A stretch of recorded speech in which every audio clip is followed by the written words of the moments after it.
parte y hablamos de las meninges y el líquido cerebral, los dactilio, y vamos a decir que estas van a ser las membranas que van a envolverme al cerebro.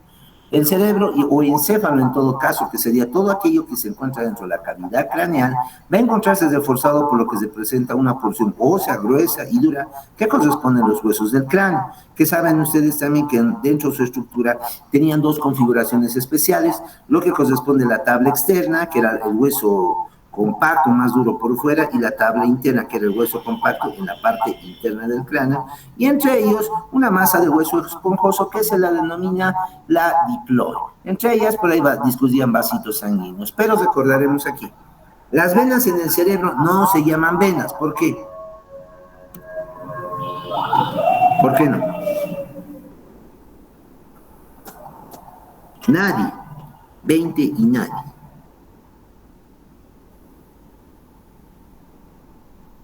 Joel.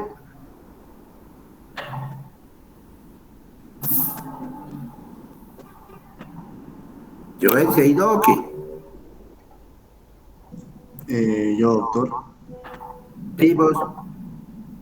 ¿Cuál es la pregunta, doctor? ¿Dónde estabas? ¿Por qué las venas en el cerebro no se llaman venas y qué se llaman? Doc, no sabría.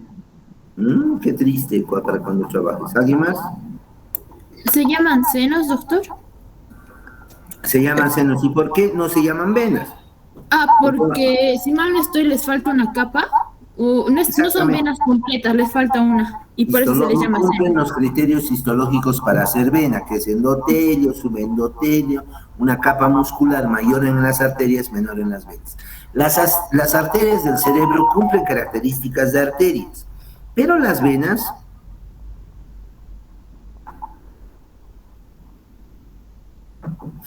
ya, las venas, ay, perdón, que me salí, aquí está.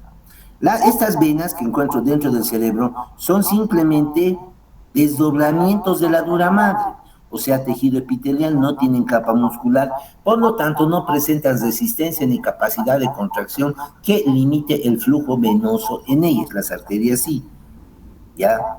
O sea, puede haber una hipertensión craneal en arterias, pero no vamos a encontrar tanto en venas. Bueno, si hacemos un corte en las diferentes capas hasta llegar al cerebro, vamos a encontrar primero en la piel, ¿ya?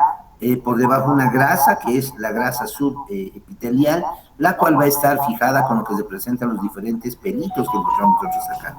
Después vamos a encontrar nosotros un tejido conectivo, debajo de eso es una capa muscular, por debajo otra capa de tejido conectivo laxo, por debajo de estas el periósteo y por fin el hueso. El hueso que tenía su tabla externa, tabla interna y su diploide, como les explicaba. Por debajo de estas voy a encontrar las meninges que están divididas en la dura madre, en la aracnoides, que sería esta, y en la pía madre, que es una capa que está introduciéndose hacia el cerebro en todas sus suturas, surcos que encontramos. Entonces tengo la dura madre, la pía madre y aracnoides como elementos, digamos, de protección que estoy encontrando alrededor del cerebro. La dura madre es un elemento muy rígido, rugoso, se divide en dos capas y estas van a envolverme al cerebro por fuera. Va a tener áreas de especialización, o sea, no solamente es como que una bolsa o un papel film que lo hemos envuelto, qué sé yo, por dar un ejemplo, a una sandía y solamente lo está cubriendo por fuera, sino que va a tener especializaciones que se van a introducir dentro de la corteza cerebral y van a establecer límites o diferencias entre las áreas del tejido cerebral. Esta misma dura madre, vamos a ver más adelante, va a mandar prolongaciones que se introducen dentro de los vasos sanguíneos o incluso dentro del cráneo que van a agarrar, sujetar y fijar a estas hasta lo que representa el cráneo, lo que es la tabla interna perforando y por lo menos en el parietal van a formar unas fositas que encuentran en la cavidad craneal que se las denomina las granulaciones o fositas de Pacchioni, fositas granulares o granulaciones de Pacchioni se lee, que son las que están sujetando a estas bolsas hacia lo que representa el cerebro. Acá en el dibujo, la indicación de lo que decíamos, la dura madre, una capa de vasos sanguíneos, un tejido conectivo bastante laxo, que es el aracnoides, y profundamente la pía madre, que hemos dicho que iba a introducirse con cada surco, sutura y circunvolución del cerebro hasta sus partes más profundas. Bien. La dura madre, hay dos partes, es una bolsa que está envolviendo al cerebro, tanto en el cráneo, al encéfalo, a esa se va a llamar dura madre craneal, ¿ya? Que está más o menos acá, que envuelve a todo el encéfalo. Solo recordarles que encéfalo es todo aquello que se encuentra dentro de la cavidad craneal, y en estas voy a ver que está compuesto por el telencéfalo o cerebro propiamente dicho, esta región que se llama el diencéfalo, y el tronco encefálico, que estaba formado por mesencéfalo, por la protuberancia o puente de Barolio, por el bulbo raquídeo también llamado médula oblongada, y por el cerebelo, ¿ya? Teniendo en su interior cavidades internas que están llenas del girocéfalo raquídeo, que van a salir y van a bañar por fuera también al cerebro, entre lo que se presenta la pía madre por dentro y la aracnoides, que sería el espacio membranoso por donde está discurriendo este líquido, y reforzado o envuelto externamente por lo que se presenta la dura madre. ¿Ya? Entonces encontramos que la dura madre va a tener una cara que está en contacto con el hueso, a esa se llama la superficie externa, y una cara que está en contacto con lo que se presenta el tejido cerebral, y a esa se le denomina la superficie interna. Va a continuarse hacia la médula espinal, y a esa dura madre se la denomina la dura madre raquídea. Bien, ahora vamos en la dura madre craneal. ¿Qué encuentro en la dura madre craneal? Si yo agarro, corto y saco el cerebro, voy a ver primero, decíamos, en la parte craneal, unas granulaciones que se llaman las ositas granulares o granulaciones de Pachyonides. Puedo encontrar, si hago corte, lo que se presenta la primera vena del cerebro, que se lo denomina el seno sagital superior, que lo estoy viendo acá, y es una membrana blanca, nacarada, dura, rígida, inextensible, firme, que está envolviéndome a todo el cerebro. Por fuera o discurriendo por su superficie, voy a encontrar unas arterias que se acompañan de venas principalmente a este nivel.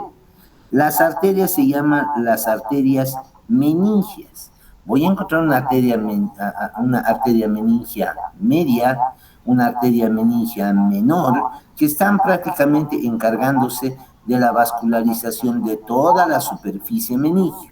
Ahora, estas son las que nos preocupan, las que nos llaman la atención, principalmente en los TECs. TEC, que quiere decir traumatismo encéfalo-craneano. ¿Qué particularidad tiene este traumatismo? El siguiente, ¿ya? Cuando se parte el cráneo, pensaremos un golpe muy fuerte, un accidente de moto, donde yo he ido, choqué con un auto, por ejemplo, a una velocidad considerable, hablamos por encima de 40 kilómetros por hora, choco con un objeto fijo, y normalmente tanto la moto como yo vamos desplazándonos a la velocidad, digamos, de 50 kilómetros por hora.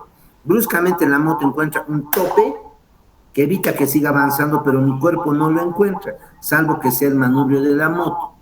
Y voy a seguir mi trayecto a 50 kilómetros por hora, separándome de la moto. Y o a distancia o hasta que encuentre un objeto fijo que detenga mi velocidad, voy a, digamos, seguir a 50 hasta, kilómetros por hora, hasta por lo menos llegar a 0 kilómetros por hora. Y en ella normalmente me choco contra una pared, contra un poste, contra algún auto, y en ese momento se produce un impacto. El pelo es el principal responsable de amortiguar los golpes, y este va a absorber la mayor cantidad de los golpes. Pero si el golpe, en cuanto a su fuerza, es muy fuerte, va a pasar el impacto hacia el cráneo y lo puede partir. Si lo parte, hay mucho riesgo de que alguna arteria, primero, una cosa son las meningias y otra cosa son las cerebrales. Una meningia se rasgue o se lacere y va a empezar a sangrar y me va a empezar a formar un hematoma. El cráneo es cerrado, no hay ningún lugar que permita que ese hematoma no crezca, y por lo tanto va a crecer, pero ley de la materia solo ocupa un lugar en el tiempo y en el espacio. No, la materia no puede ocupar dos lugares al mismo tiempo. Yo no puedo estar aquí y al lado de ustedes. Virtualmente nos estamos viendo en un espacio virtual, pero igual nadie puede ocupar mi lugarcito de la pantalla. O, por ejemplo, no pueden existir dos presentaciones, yo y cualquiera de ustedes que estemos presentando al mismo tiempo, ¿no es cierto? Incluso hasta en redes mediante que funciona esa ley. Y entonces el hematoma, al no poder expandirse y formar, qué sé yo, como en el ojo, que si te golpean se hincha, el cerebro va a intentar hincharse, pero no tiene dónde hincharse, y al no tener dónde hincharse, va a comprimir la masa encefálica, formándome lo que son los hematomas subdurales, que su peligro no es en que se formen, sino más bien su peligro es en que al formarse van a comprimirme la materia cerebral y van a venir a dañar. Entonces, esa es la característica que encontramos en estas. Seguimos avanzando y vemos. Esa es la dura madre. La dura madre craneal. Si quito la dura madre craneal, o sea, si abro la dura madre, por debajo voy a venir a encontrar el cerebro y a las arterias. Estas que estoy viendo que ya las hemos conocido son ramas de la arteria cerebral media o silviana. Voy a encontrar el seno longitudinal superior, voy a encontrar el seno longitudinal inferior, que está por debajo, y voy a encontrar las venas de trolar y de la B, que vamos a ver en un momento más. Y ahí veo al cerebro. Esto es su superficie encefálica y por fuera está su superficie craneal. Ahora, esa dura madre que se envolvió en el cerebro va a tener especializaciones, quiere decir detalles o lugares donde se vuelve más gruesa o presenta algún otro tipo de elemento. El primero de ellos es la hoz del cerebro, el segundo de ellos va a ser la hoz del cerebelo, la tienda del cerebelo y cuarto, la tienda de la hipófisis, que las vamos a ver ahora. La primera de ellas, la hoz del cerebro. Las meninges van a mandar una expansión central que va a dividirme un hemisferio cerebral con el otro.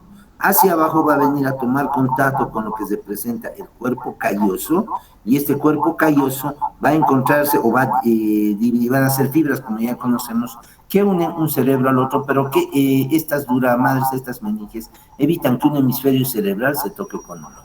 Hacia la parte anterior va a tener una prolongación que se introduce dentro del hueso etmoides, y que fija la dura madre a este nivel en el agujero ciego. Hacia atrás se va a continuar por encima del cuerpo calloso, va a ser su borde inferior, y en la parte posterior se va a fusionar con una membrana transversal que es la tienda del cerebelo. A nivel de su base, una hoz es un oso, es uno de estos elementos que sirven para cortar trigo, que servían antes de las máquinas para cortar pasto, etcétera, un cuchillo con una forma arqueada. A eso era la hoz, y este detalle se lo llama la hoz del cerebro. Ese estaría acá una parte y acá estaría otra parte, se dirige desde adelante hacia atrás.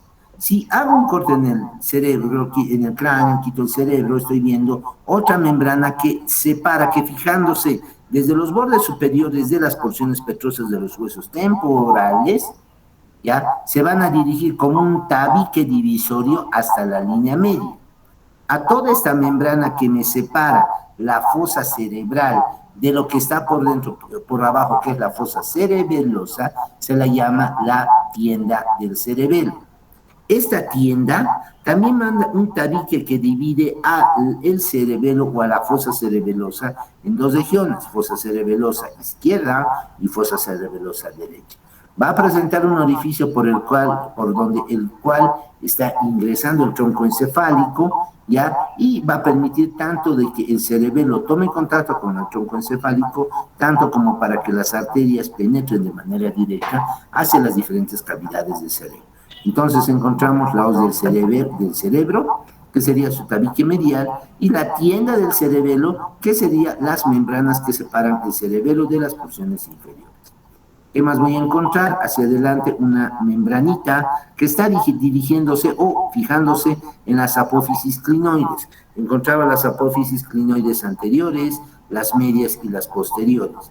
Como si fuera una tienda de campaña, en estas tres apófisis se está fijando la tienda de la hipófisis y se está dirigiendo de un lado al otro. Su particularidad va a separar lo que representa el mesencéfalo en su cara anterior, desde donde cuelga el tallo pituitario que conecta el lóbulo posterior de la glándula hipófisis con lo que es el cerebro. Y además va a formar ahí adentro lo que es la fosa pituitaria, que era parte de la silla turca, si se acuerdan ustedes, que va a contener el lóbulo anterior y posterior de la glándula hipófisis, o también llamada glándula pituitaria. Entonces sus especializaciones eran la hoz del cerebro, la hoz del cerebelo y lo que representa la tienda del cerebelo y la tienda del hipófisis. ¿Qué se nos voy a encontrar acá? Voy a encontrar los siguientes. Van a existir dos grandes grupos. Aquí les voy a mostrar para que podamos ver. Creo que no le corte, pero lo describimos. ¿Ya? Para lo que representa el cerebro, en cuanto a sus venas, voy a encontrar venas que se encuentran por arriba y que se dirigen hacia atrás. Por eso se llama a esto el grupo postero superior, perdón, porque está atrás y allí. Y si corto al cerebro, voy a encontrar al medio otro seno que está acá, y a ese grupo se lo llama antero inferior. Entonces hay un seno postero superior y un seno antero, un grupo antero inferior. Vamos a los grupos. El más grande, el más completo, es el grupo postero superior. Dicho de otra forma, el grupo postero superior se concentra acá, en la parte posterior, en este punto exacto, por dentro de la protuberancia occipital externa, encuentro una protuberancia que se llama la protuberancia occipital interna, y ahí encuentro este seno, que va a derivar, primero veremos cómo se forma. Aquí están las letras, después vemos las letras, no nos importa ahorita las letras, ya van a entender por qué, porque tenemos que aprender primero qué es seno. Aquí tengo el primer seno del grupo postero superior, se llama el seno sagital superior o el seno longitudinal superior, son sinónimos. Se dirige desde adelante hacia atrás y va a ir a terminar por dentro de la protuberancia occipital interna en un confluente venoso, se llama, que recibe el nombre con epónimos de la prensa de Erófilo. La prensa de Erófilo corresponde a un punto donde casi todos los senos de este grupo, del grupo postero superior, conjuncionan. Entonces tengo al seno longitudinal superior como primer elemento, para que me sigan. Si no, fíjense bien estos son los grupos: longitudinal superior, inferior, recto, laterales y occipital posterior. Vemos ahora esto. Longitudinal superior nuevamente, ese es su trayecto. Ahora vamos a ver el longitudinal inferior, que sería este, que está dirigiéndose por lo que representa el borde inferior de la hoz del cerebro. Este va a dirigirse, no va a terminar en el confluente venoso, sino va a terminar por detrás del esplenio del cuerpo calloso. A partir de ahí vacía su contenido a este otro seno, se une con este seno que se llama el seno recto, ¿ya? Y entre el seno recto, o sea, juntamente con el seno recto, la sangre va a ir a terminar a la prensa de Erófilo o confluente venoso. Seno longitudinal superior, seno longitudinal inferior, o sagital superior e inferior, y seno recto, terminan en lo que representa la prensa de Erófilo. De ahí se va a otro seno que se llama el seno occipital posterior, va a terminar también en este confluente, que como les decíamos se llama el confluente venoso para nuestro libro, o también llamado la prensa de Erófilo. A partir de ahí, la sangre se va a dirigir primero lateral, y a ese seno se va a llamar el seno lateral, y luego va a descender y va a tomar la forma de una letra S, y a ese seno se lo llama el seno sigmoideo. El seno sigmoideo va a abrirse en el agujero yugular que se forma entre el temporal y el occipital, y por ahí sale. Ni bien sale, empieza a aparecerle en sus paredes músculo. Y a partir de ese momento, esa vena se llama la vena yugular interna. Ahora vamos por orden. Si estamos diciendo que este es el sinóptico, les resumen, voy a decir que el grupo postero superior va a estar formado por el seno longitudinal superior, por el seno longitudinal inferior, por el seno recto. Ese seno después se vuelve en seno sigmoideo o seno lateral, que dice acá, y por último el seno occipital posterior. Esto es lo que representa el grupo postero superior. Repetimos: seno sagital longitudinal superior, seno sagital o longitudinal inferior, seno recto, ¿ya? Terminan en la prensa de Erófilo, ahí también está terminando lo que representa el seno occipital posterior, y de ahí va a originarse primero el seno lateral S y por último el seno sigmoideo, hasta abrirse en este agujerito que se llama el orificio yugular, donde aparece la vena yugular interna. Acá en Néter, que es un dibujo de Néter, lo estamos viendo en esa disposición. nuevamente pintado, lo que más nos destaca en esta vena. Luego, aquí estoy viendo, es muy buen dibujo también, el seno longitudinal superior. No vemos al seno longitudinal inferior porque viene por aquí adentro y terminan en este confluente venoso. De ahí se continúa con el seno lateral, y este luego toma forma de S y forma el seno sigmoideo, y se abre en el cráneo a través de la vena yugular interna, y a partir de ahí es la vena yugular interna. Eso es el grupo posterior superior. El grupo anterior inferior va a corresponder a los vasitos sanguíneos que nosotros vamos a encontrar en la porción anterior inferior del cerebro, ¿ya? Que sería esta parte. Esto corresponde al seno longitudinal. Este es el confluente venoso, este es el seno lateral, y a partir de ahí se origina el seno sigmoideo. Acá veo la fosa cerebelosa sin prensa de aerófilo, digo, sin tienda del cerebelo, y acá con tienda del cerebelo. El grupo anterior inferior está alrededor de lo que representa la silla turca, y lo voy a representar por un seno principal, este gordo que ven acá ustedes, que se llama el seno cavernoso. Volveremos al cuadro. Si veo el seno cavernoso, voy a ver que el seno cavernoso es el único o el principal seno, diremos, de esta región, y es este, el seno cavernoso. Al seno cavernoso hay venas que le llegan y hay venas que le salen. Las venas que le llegan o los senos van a ser el seno coronario, el seno esfenoparietal y el seno occipital transverso, y las venas que le salen van a ser el seno petroso superior, seno petroso inferior y seno petro-occipital. Acá en el dibujo vamos a encontrar esos. Llama esto primero el seno cavernoso. Voy a encontrar en lo que se presenta el cerebro, el cráneo, lo que es la silla turca, que en su interior iba a formar una cavidad que se llama la fosa pituitaria. Ahí va a venir a localizarse esto que es la glándula pituitaria, también llamada hipófisis, que solamente se conecta con el cerebro a través del tallo pituitario que une su lóbulo posterior al cerebro. Este por debajo va a relacionarse con los senos esfenoidales, que son parte del hueso esfenoides, pero en su parte lateral de la fosa pituitaria o la silla turca encuentro una vena. Lo curioso de la vena es que esta vena es gruesa, pero es gruesa porque en su interior hay una arteria. Es el único lugar, bueno, en adagios anatómicos se dice, es el único lugar que por donde va una arteria, una vena, por dentro va una arteria. O el único lugar donde la sangre arterial va en un sentido y justo por fuera la sangre venosa va en otro sentido. Dentro del seno cavernoso, que sería todo esto que estamos destacando, se encuentra el sexto par craneal, y por fuera el tercero, el cuarto y una rama y bueno, y el quinto par, si quieren, su rama oftálmica que está ahí. Como les decíamos, tercer par, cuarto par, una rama del quinto par, que es el nervio oftálmico, incluso el nervio maxilar superior, pasa pero fuera de la pared del seno cavernoso.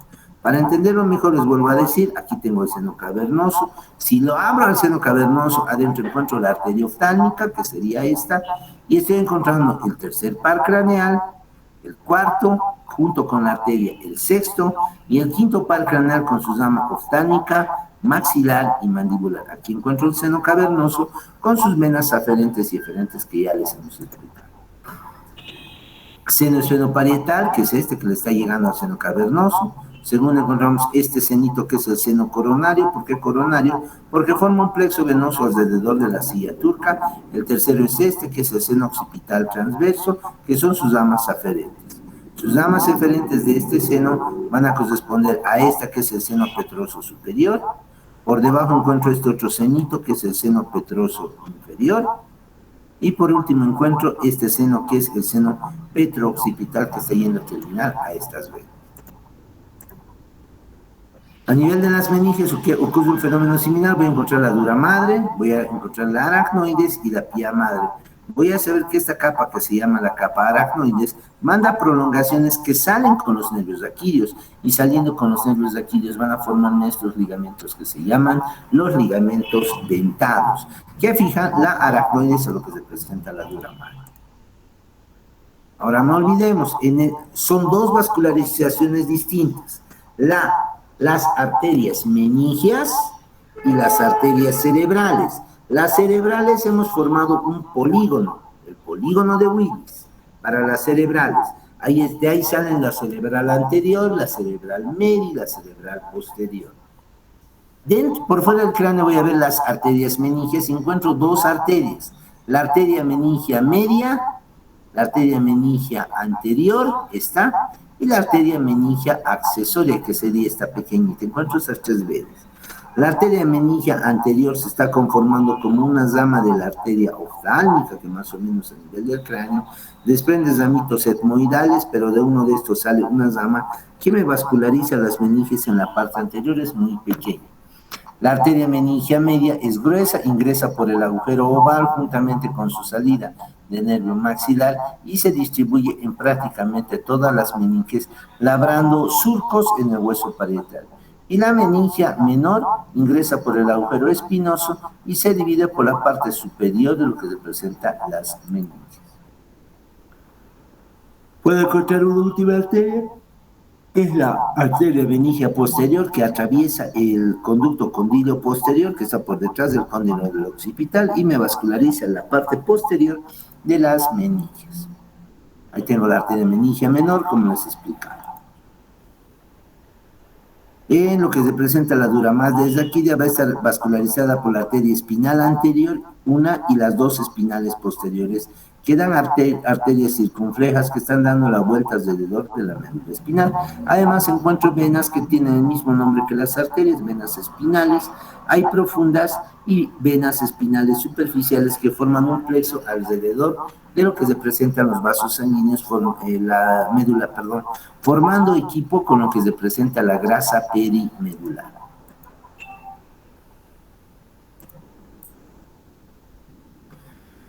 El dolor de cabeza en una variedad que se lo suele llamar migraña, se considera que es un dolor de tipo vascular, muy vinculado con lo que se presenta más que el cerebro, como cerebro propiamente dicho, como las meninges, ya principalmente por los nervios que están inervando estos, que van a tener contacto casi directamente con centros craneales.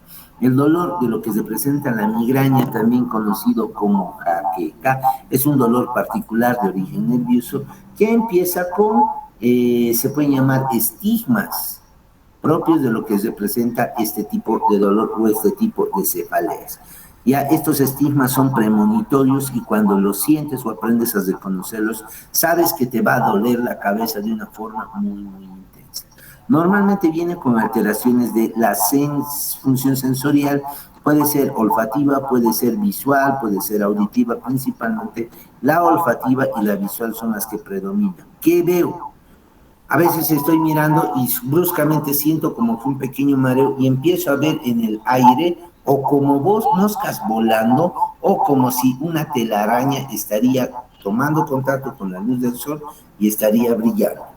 Posteriormente, 15 a 30, incluso hasta un minuto después, empieza un dolor de cabeza de una potencia entre moderada a grave, que muchas veces obliga a la persona a dejar de hacer la actividad que regularmente estaba haciendo y a sentarse. Estas son las meninges que están agarrando. ¿Quiénes inervan las meninges? Les decíamos el trigémino, principalmente el neumogástrico y el simpático. Es por eso que el dolor de las meninges o jaqueca puede traducirse también con sintomatología simpática, como sería vómitos, náuseas, malestar general. Por último, la duramadre raquídea puede afectar a los pares raquídeos y ofrecerme dolores en el área de los dermatomas que existen a estos niveles. Bien, por dentro de la dura madre y la aracnoide se encuentra la pía madre, que es una membrana muy delgada, similar al pericardio seroso que han visto algunos ya en sus trabajos de disección del corazón, ya, que prácticamente va a envolver a la médula en todas sus superficies, ya, no forma parte de los ligamentos dentados, sino que se refuerza a la médula en todo lado. Este va a tener engrosamientos hacia arriba que forman las telas coroideas y van a también organizarse en vasos sanguíneos que se llaman los plexos coroideos. Bien, la aracnoides y los espacios subaracnoideos. La aracnoides es el espacio que existe entre dura madre y pía madre. Hay discos en vasos sanguíneos y se ven atravesados por especializaciones de estos aracnoides que se introducen en la dura madre. Veo el seno longitudinal o sagital superior, la prensa de erófilo, y aquí veo el seno longitudinal inferior, el seno recto. ¿Ya? Pero ahora voy a encontrar, fuera de la descripción vascular, espacios que existen. Primero, no olvidaré que dentro de la cavidad craneal encuentro una membrana o una cavidad que está en el mismo cerebro, que se lo denominan los ventrículos laterales. Estos ventrículos laterales son largos, amplios, grandes. Hemos trazado una línea anterior y posterior que nos dividía en una cabeza, en un cuerpo, en un atrio, en una prolongación. Esta es la prolongación frontal, su cabeza, en una colita o prolongación posterior u occipital de los ventrículos laterales y en prolongaciones laterales. Por debajo encuentro una gran cavidad que se llama el tercer ventrículo. Este tercer ventrículo va a comunicar con lo que se presenta el cuarto ventrículo, que se localiza profundamente a lo que es el tronco encefálico hacia adelante y el cerebelo hacia atrás, y ahí se continúa con el conducto del epéleo. El líquido cefalosaquídeo puede salir por las membranas, principalmente por la membrana inferior de esta cavidad, hacia unos espacios externos también llamados cisternas. ¿Qué son las cisternas entonces? Las cisternas van a ser los espacios más engrosados que encuentro entre el sistema nervioso y sus meninges. Por ejemplo, encuentro la cisterna basal, que es un grupo de espacios o cisternas que existen. En la cisterna basal encuentro 3 subcisternas. La primera cisterna se llama la cisterna quiasmática, que está por delante de lo que se presenta la hipófisis.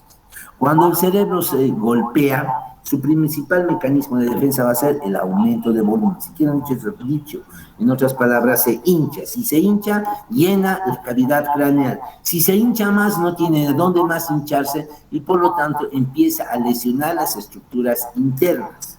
O puede quererse empujar hacia atrás y salirse por el agujero magno del occipital. He ahí la importancia de lo que es, alguna vez les dijimos que era la PIC, la presión intracraneal, que es la presión que se maneja dentro del cráneo.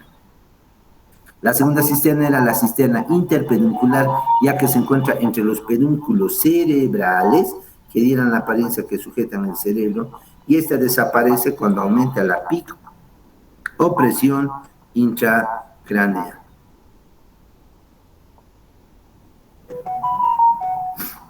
¿Ya? La tercera cisterna se encuentra delante de la protuberancia y se llama la cisterna pontina y completa las 3 cisternas de la cisterna basal o de la base del cerebro. El otro grupo de cisternas sería la cisterna ambiens, que se encuentra por detrás de lo que se presenta el mesencéfalo. Y por último, la cisterna magna, quizás la principal, porque a este nivel el líquido del cuarto ventrículo va a salir a través de los agujeros laterales y central, o también llamados de Magendie y de Luschka, hacia lo que se presenta la región que está por debajo del cerebelo. A esta región se le llama cisterna magna, es otra dilatación debido a la forma del tronco encefálico, y la última se llama la cisterna ambiens, que se encuentra por encima de lo que es el cerebelo. Los conductos que existen por debajo del aracnoide son esos que van a comunicar lo que se presenta el espacio subdural por debajo de la dura madre, este es el aracnoide, con el espacio subaracnoideo, y encuentro los conductos silvianos, los cerebrocorticales, los cerebelocorticales y el seno sagital subaracnoideo, que en general no los vemos con tanta presencia. Conociendo ya las cisternas, vamos a ver que el líquido cefalosaquídeo se está formando en lo que se presenta los plexos coroideos, tanto de los ventrículos laterales como del tercer ventrículo, como del cuarto ventrículo. Son como que vasitos sanguíneos apilados de donde no salen ni proteínas, el único que sale es un líquido que se forma a partir de la sangre, que es el líquido cefalosaquídeo. De los ventrículos laterales, a través del agujero interventricular o agujero de Monro, pasan al tercer ventrículo. Del tercer ventrículo, su líquido va a pasar por este conducto que se lo denomina el acueducto cerebral o acueducto de Silvio, a esta cavidad que se llama el cuarto ventrículo, que tiene el velo medular superior o válvula de Bunsen y el velo medular inferior o membrana tectórea. Esta membrana tectórea o velo medular inferior tiene 2 agujeros laterales y un agujero central, reitero, los de Magendie, los de Luschka, por donde el cual el líquido cefalosaquídeo va a salir a esta cisterna, la cisterna magna. De ahí se va a dirigir ya por fuera de lo que se presenta el cerebro hacia abajo, bañando toda la médula espinal, y hacia arriba, bañando todo el cerebelo y viniendo a encontrarse en la cisterna ambiens. De ahí pasa a la otra región del cerebro, polo posterior, cara superior. Por la parte anterior, el líquido que ha bañado a la médula espinal vuelve a subir, se va a relacionar con las cisternas basales, prequiasmática, interpenincular, y esta que se llama la pontina, y va a seguir por el polo anterior bañando en toda su extensión a lo que se presenta el cerebro. De ahí. ¿Dudas?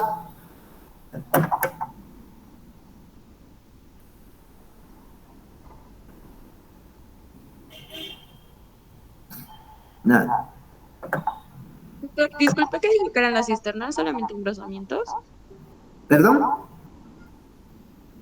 ¿Qué dijo que eran las cisternas? ¿Solamente engrosamientos? No, las cisternas van a ser los espacios. Primero, el cerebro, todo el encéfalo y la médula espinal, o sea, entre ellos incluyendo el tronco encefálico, no son simplemente espacios, sino que son, digamos, o sea, debido a la irregularidad, no es esto. Ya, perfecto. Debido a la irregularidad del tronco encefálico, la membrana es como una bolsa, pero el tronco encefálico tiene mesencéfalo con un engrosamiento, protuberancia más voluminoso y bulbo raquídeo que es más delgadito. Ya esas dilataciones que vemos se llaman cisternas. Si se aprende a reconocer, digamos, estas cisternas, en un corte de cerebro tengo que identificarlas en una tomografía, es de importancia. Cuando le sacas una tomografía a un paciente politraumatizado, que es una de las patologías más comunes dentro de la neurocirugía, principalmente, o emergencias neurológicas también, normalmente se sacan dos tomografías. Una al momento de ingreso, para ver cómo estaba antes, y una por lo menos entre las 4 y las 6 horas post-ingreso. Sí o sí, un paciente que ha sufrido un trauma en la cabeza, lo interna. Sí.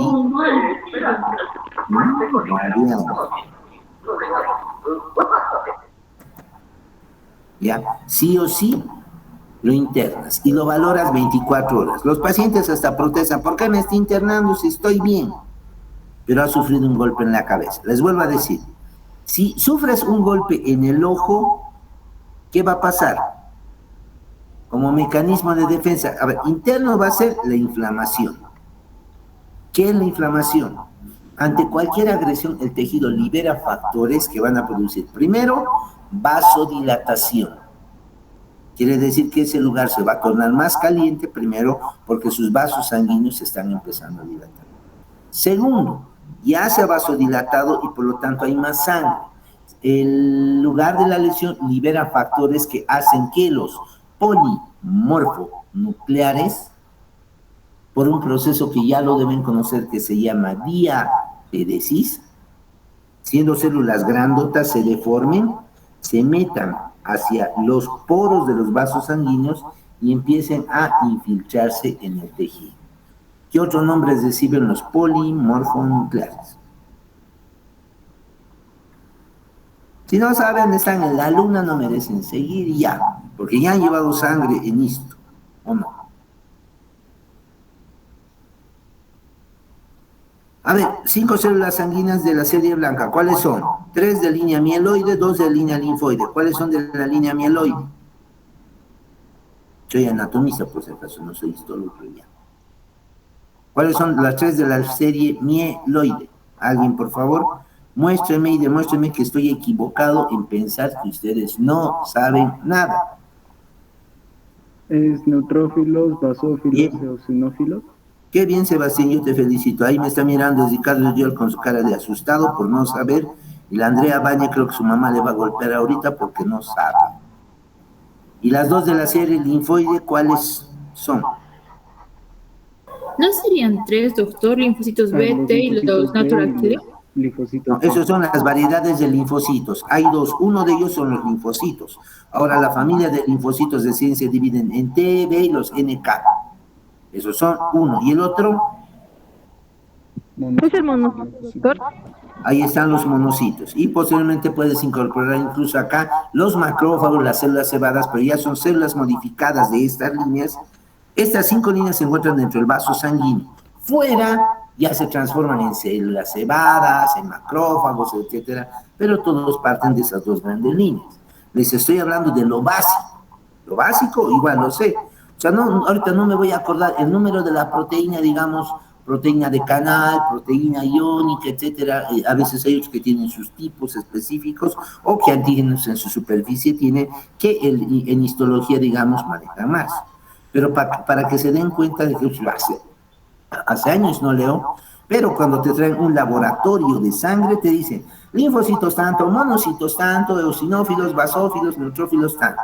Y con eso, de acuerdo a la sintomatología y a los hallazgos, ya puede ir suponiendo o generando un criterio diagnóstico. Él puede tener creo que es una infección urinaria. Veré su laboratorio, sí hay datos de infección urinaria. Sí, veré también aquí su examen de orina, sí, confirmo, es una infección urinaria. Le palpo las vías o en su relato me dirá, sí, ¿sabe qué? Orino poquito y al orinar me duele. ¿Y cómo huele? Feo, como si me hubiera comido no sé qué, pero huele asqueroso. Esos son datos de infección urinaria. Que clínicamente tengo parámetros. Pero para diagnosticar y tener la certeza diagnóstica, necesito estudios de laboratorio. ¿Bien? ¿Alguna duda más? Les decía, perdón, me corto. El cerebro cuando sufre un trauma vasodilata sus arterias, sus capilares principalmente. Al vasodilatarse salen la primera línea de células que son los neutrófilos al tejido. Pero ahora pensaré la lógica de la materia. ¿Qué pasaría? Más células en el mismo espacio, en un espacio que no se puede distender. Si fuera mi ojo y migran muchas células, mi ojo se va a poner así. ¿Por qué? Porque se puede hinchar, no hay nada que se lo impida. El cerebro no, tiene el hueso que no le permite hincharse. Y si se hincha, ¿qué va a pasar? Lo primero que el cerebro cuando se hincha, te boza las cisternas. ¿Me entienden? Por eso tenemos que saber dónde están las cisternas. 5 cisternitas que tengo que aprender. 5. Veo una tomografía y lo primero que tengo que decir, si es trauma, sus cisternas están íntegras. Bien, esperamos 4 horas, 6 horas, pero controlamos por lo menos cada media hora. ¿Qué controlas? Signos de aumento de la presión intracraneal. ¿Cuáles serían? Pérdida de la conciencia, vómitos o alteración, más que pérdida de la conciencia, alteración del estado de conciencia, seremos más concretos. Vigil, todos están vigil, están alertas, despiertos y conscientes, atendiendo. Somnoliento, confuso. Están atendiendo, pero están confundidos, como que no reconocen el medio externo, les parece raro. Somnoliento, tercer estado. Estás ahí sentado, pero te está empezando a vencer el sueño. Pero respondes a estímulo verbal y doloroso. Sergio, doctor González, sí, dígame. ¿Se está durmiendo? Sí. Como cuando estamos en etapa profunda de sueño, han debido ver. Eso es una alteración del estado de conciencia. Estuporoso, no nos responde, digamos. Agarras y estás ya prácticamente en coma. No es estuporoso eso, y es coma. Cuando estás en coma te aplican estímulos dolorosos y no respondes. Y el estadio entre somnoliento y comatoso es estuporoso, en el cual reaccionas ante un estímulo fuerte. ¿Qué se hace normalmente? A veces leves toquecitos en la cara o aplicas un estímulo doloroso normalmente en la región anterior del pecho. A veces pellizco o a veces presionas un poco duro con el dedo, con el puño y ves si hay respuesta. Si le aplicas te dice, ¡ay! Se despierta y te rompe, diremos así. Está alerta, alerta y concentrado, ¿ya? Pero si es que al estímulo doloroso solo dice, ¡ay! Y nada más, y estás en estuporoso. Me dejo entender. Son clasificaciones que las ves desde el tercer año, pero es importante que ustedes sepan, viendo desde la perspectiva anatómica. El segundo criterio son los vómitos, ya les expliqué esto cuando llevábamos vulva. ¿Ya? Los vómitos se estimulan a través del centro, ¿cómo se llama? El área postrema, ya se van a originar. Quiere decir que cuando el líquido que está en el cuarto ventrículo empieza a aumentar su presión, comprime el área postrema y la persona de estar hablando así, vómito. Vómito en gatillo o vómito explosivo, que es un vómito que no viene precedido por náuseas. Estás normalmente ahí hablando con cualquier... te vomitas. signo de hipertensión endocraneal. ¿Por qué? Ya les explicamos el mecanismo. ¿Qué tendría que hacer en ese estado? Veo la tomografía, no había lesión, otra tomografía más. Lamentablemente cuestan, pero es necesario. Trae la otra tomografía y comparas. ¿Qué tienes que ver? Las cisternas. Si la cisterna en uno aparecía y en el otro no, está aumentando su presión, quirófano de urgencia. Neurocirujano que abre ese cráneo, que vea qué pasa. De hecho, hay procedimientos ya en los cuales, cuando ya se ha dado lo que se llama la encefalitis, o sea, la inflamación del cerebro y este se ha hinchado, no te queda nada más que hacer que dejarlo hinchar, dar medicamentos y esperar que se deshinche. Agarran, abren el cráneo, a veces lo guardan para que no se seque dentro la cavidad abdominal, para que se mantenga humedito ahí, y te lo dejan tu cráneo abierto. ¿Para qué? A ver, por lógica, ¿para qué haría tremenda barbaridad? Para que el cerebro se desinflame y no haya riesgos. Cosette, ya se ha hinchado. Si lo mantienes todo cesado, con el cráneo cesado, va a aumentar mucho la presión intracraneal y va a llegar un momento que la presión de la inflamación del cerebro va a superar la presión de las arterias y por lo tanto se va a cortar el flujo sanguíneo. Ya se inflamó, no se tomó medidas antiedema, que se llaman en lo que se presenta el manejo, por lo menos en emergencias, de los problemas neurológicos, así que tienes que, ya eso es manejo de especialidad, obviamente, ya son procedimientos quirúrgicos de neurocirujano, abres el cráneo, cosa de que el cerebro pueda expandirse, a veces con su pelito lo tapas, o sea, con su cuero cabelludo, normalmente es la neurocirugía, chau cabello, por si acaso, ya lo cierras y lo mantienes ahí, controlando muy bien que no haya focos de infección, porque cerebro abierto, cerebro que se va a inflamar. Pasa 2 días, 3 días, baja la inflamación, le saca su pedazo y se lo vuelve a poner su pedazo. ¿Dudas? Sí, doctor. Si los chinchones, digamos, son rupturas de... Acércate a tu micrófono, no te escucho. ¿Quién está hablando? Doctor, si los chinchones son ruptura de los vasos, entonces, ¿qué tan peligroso puede ser, digamos, un golpe en la cabeza con un chinchón?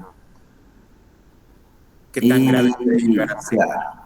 Cuando tienes un traumatismo dentro del cráneo, primero, el cabello te lo amortigua, ¿ya?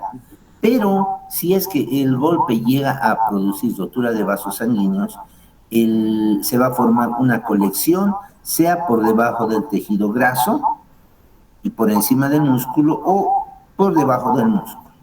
Son hematomas, normalmente se llaman subgaleales porque están por debajo de la galea, de lo que representan los tejidos del cuero cabelludo. Ahí el chinchón, lo que llamas vos el hematoma, va a empezar, primero, la sangre puede reabsorberse por los vasos linfáticos o por las mismas venas. Y si se reabsorbe todo, no habría mayor problema. El problema es que si es que esa sangre se coagula. Cuando hablamos de coagulación, hablamos de macrocoágulos, que no son tan importantes, pero sí son más importantes los microcoágulos. Estos van a ir por los vasos de la cabeza a los vasos de la arteria frontal, a los vasos temporales o a los vasos occipitales, se van a la circulación general, los atrapan los linfocitos, se los comen, chao, no pasó nada. 5 o 7 días. El problema lo tienes, y si recuerdas, Anato, es por lo menos que hay sectores donde agujeros por donde pasaban lo que se decía en el libro venas emisarias. Las venas emisarias son venas que atraviesan el cráneo. Las encontramos en la parte posterior del hueso parietal, las encontramos a nivel del hueso mastoideo, como agujero mastoideo y agujero parietal. Si al absorberse esos coágulos, los microcoágulos, se los absorbieran para estos vasitos, digamos, comunicantes, estas venas que unen, van a entrar los coágulos a tu cerebro y te pueden ocasionar trombosis de los senos sagitales o la definición, si se acuerdan ustedes, de un triángulo que había aquí, que en músculos nosotros lo definimos como el triángulo de la muerte. Algunos lo llaman así. Ya, mejor llamarlo más blandito, le dijeron, y prefirieron llamarse el triángulo peligroso de la cara. ¿Por qué peligroso? Porque por aquí viene la arteria facial, la vena facial, al revés. De aquí se origina la vena facial y va hasta vena angular, vena labial y vena facial. Se dirige hacia el cuello a un tronco que se llama el tronco tirolingo-lingofacial, que es el tiroidea superior, lingual, facial, faringe, es el tirolingo, faringo, facial. ¿Ya? Pero esa vena facial, por otro lado, se continúa por el ojo con la vena oftálmica y va a ir a terminar al seno cavernoso. Quiere decir que si recibes un golpe, un trampo, o algunos hablaban de los vasitos que nos pueden salir de acá, y lo presionas, ¿qué estás haciendo? Estás forzando, primero, estás comprimiendo un abscesito que se te ha formado, que son en general los granitos que salen en la cara, por un lado. Pero por otro, estás comprimiendo un tejido y estás forzando, quizás rompiendo vasos sanguíneos y provocando coágulos. Si el coágulo no se va hacia tu cuerpo y se mete hacia dentro de tu cráneo, donde se unen las dos circulaciones, es acá, va a ir al seno cavernoso y en el seno cavernoso va a originar de qué?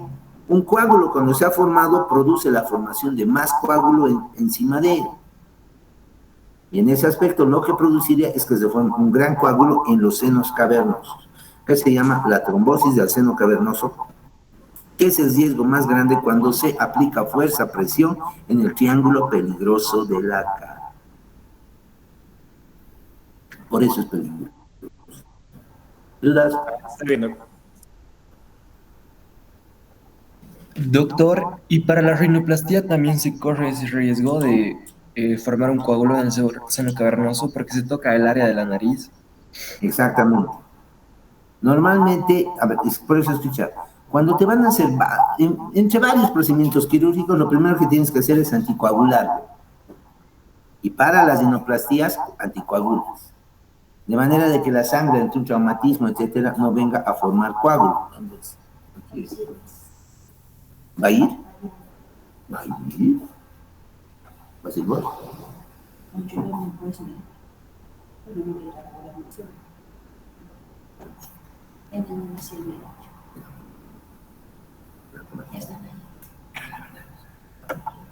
Perdón, me ha distraído aquí esta señora. ¿Qué me preguntaron? De los procedimientos quirúrgicos que se hacen cerca de la nariz. Tan simple como esto, mira, cuando alguien tiene una hipertensión arterial que está alta, cualquier médico que lo vea, la primera medida, dos medidas se toma. Uno, bajar gradualmente la presión arterial, no se baja de golpe. Y segundo, dar anticoagulantes o antiplaquetarios. Antiplaquetarios, aspirina, la más que usada. Anticoagulantes, heparina o warfarina, entre sus derivados enoxiheparina, warfarina, fondiaux, es el que muchos están utilizando, fondiparinos, que evitan la coagulación de la sangre. ¿Pero por qué utilizas esto? Porque, ya les he dicho, si se forma un coágulo en vaso sanguíneo, su tendencia es a crecer, a formar más, y a formar lo que son trombos que van a ir a taparte vasos sanguíneos como masas grandes. En los procedimientos nasales de rinoplastia, ya hay procedimientos de cartílago y de hueso. Si es de hueso, es hueso. O sea, ¿cómo vas a moldear el hueso? Solo hay una forma de moldear el hueso. ¿Quieren que les diga cómo? ¿Han visto estos martillos para cerámica que son unos martillitos de goma? Le metes a la nariz algodón hasta que esté bastante comprimido y genere una capa que acolchone. Agarras tu martillo, vives la nariz y lo golpeas. Fracturas el hueso. Con el hueso fracturado lo moldeas a la forma que quiere la persona y lo dejas osificar. Si han visto ustedes cuando se hace rinoplastia, tremendos moretes que tienen en los ojos. ¿Por qué? Porque has tronado todos los vasos sanguíneos también que había ahí. O sea, van a reparar, se va a reparar de alguna forma. Pero el hueso lo has roto y con el hueso roto empiezas a moldearla. No es que haga, o sea, es hueso, ¿no? O sea, si tengo una nariz, por ejemplo, lo que son los espolones nasales, tiene otro nombre, no me acuerdo ahorita, que son tubérculos grandes que crecen en la nariz y quieres, digamos, aplanar la nariz, elevar, etcétera. Si son procesos cartilaginosos, haces cortes y suturas. Pero si es hueso, tienes que romperlo, ¿no?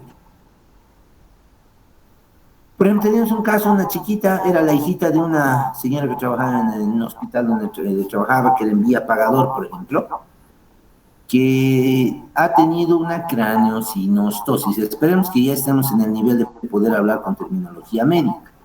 Leticia, ¿qué son las craneosinostosis?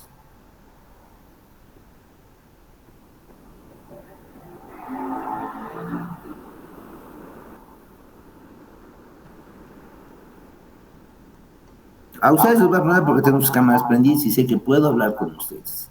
Si no saben, no saben, no hay lío, pero al resto ni los tomamos en cuenta porque no se dan a la tarea por no es ni de prender sus cámaras. Ya, no es por notas y que no sé. Si no sabe, uno no sabe, dice, averiguaré qué es esto porque no sé. Ese es el motivo, digamos, de las preguntas. No está bien, sienta mal y oren. Si no sabes, no sabes. Estás en etapa de formación. Si no sabes algo, pero lo peor sería que sabiendo que no sabes y que te han preguntado, no vayas y lees. En embriología ustedes han debido ver los huesos del cráneo juntamente con nosotros y han debido ver que existen las fontanelas y que el productito cuando nace tiene los huesos separados, cosa que pueda salir por el canal del parto. Luego viene un proceso que es la osificación de los huesos del cráneo, que tiene que ser un proceso simétrico. Cuando por alguna razón se torna asimétrico y una sutura se cierra antes que la otra, me dan dos variedades, la acrocefalia y la tusicefalia, que han debido ver en su libro. Que en uno tu cráneo es así, en pico, y en otro tu cráneo es así, alargado. Son las dos variedades de las craneosinostosis. Esta niña tenía una craneosinostosis donde una parte de su cráneo era normal y el otro como que se osificó antes atrás y era más voluminoso atrás. Aquí tenía una masita más de cráneo y aquí un tantito menos. Estaba bien, era muy inteligente, pero ahí viene el dilema, la estética. 3 o 4 años, y vino la duda. Doctor, ¿qué hago de su cabecita? Eso es hueso. Cirugía, no hay otra. ¿Y qué le van a hacer? La verdad, le van a romper el cráneo, reamoldar y que vuelva a osificar. ¿Y es peligroso? Sí, es peligroso. ¿Le hago o no le hago? Es decisión de mamá también. No le voy a decir que le hago o no lo haga, estamos haciendo por estética, está desarrollando bien, está bien, pero es un problema que se tiene. O sea, ya tienes la ponderación, hay que ver factores en pro, factores en contra, factores en riesgo, etcétera, que determina que la medicina no sea, tienes cálculos en tu vesícula y ahorita te sale. ¿No ve? Siempre hay variaciones que hay que tomar en cuenta. ¿Dudas?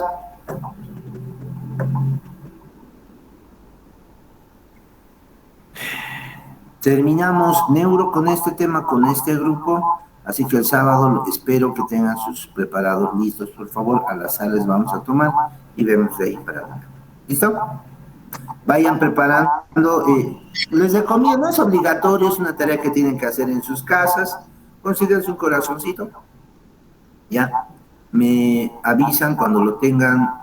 La tarea es quitarle la membrana externa y dejarlo como si fuera color de una carnecita de anticucho crudo.